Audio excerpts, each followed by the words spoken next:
नशिराबाद सुनसगाव रस्त्यावर फर्निचर दुकानात दरोडा। नशिराबाद गावापासून सुनसगावकडे जाणाऱ्या रस्त्यावर जहीर फर्निचरचे दुकान आहे।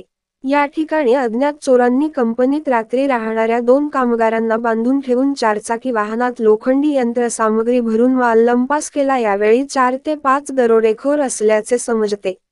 जवळपास 5 लाख रुपये किंमतीचा सामान या दरोडेखोरांनी लुटून नेला आहे। ही घटना जुलै 20 रोजी रात्री झाल्याचे समजते। याबाबत मनोज पाटील यांनी नशिराबाद पोलीस स्टेशनला गुन्हा दाखल केला असून जुलै 22 रोजी सकाळी जिल्हा पोलीस अधीक्षक डॉ. महेश वरखड यांनी भेट दिली आहे। पुढील तपास नशिराबाद पोलीस स्टेशनचे एपीआय रामेश्वर मोताळे करीत आहेत। जितेंद्र काटे, दिव्य महाराष्ट्र न्यूज, नशिराबाद। माझं नाव मनोज विश्वनाथ झोपे। मी आपल्या इथे 20 तारखेला रात्री 1:30 वाजेच्या सुमारास चोरी झाली। आपल्या इथे दोन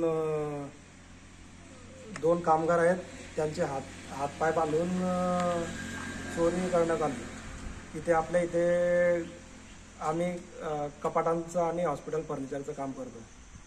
तर त्या कपाटांना लागणाऱ्या डाईज आणि बेंडिंगच्या डाईज, काही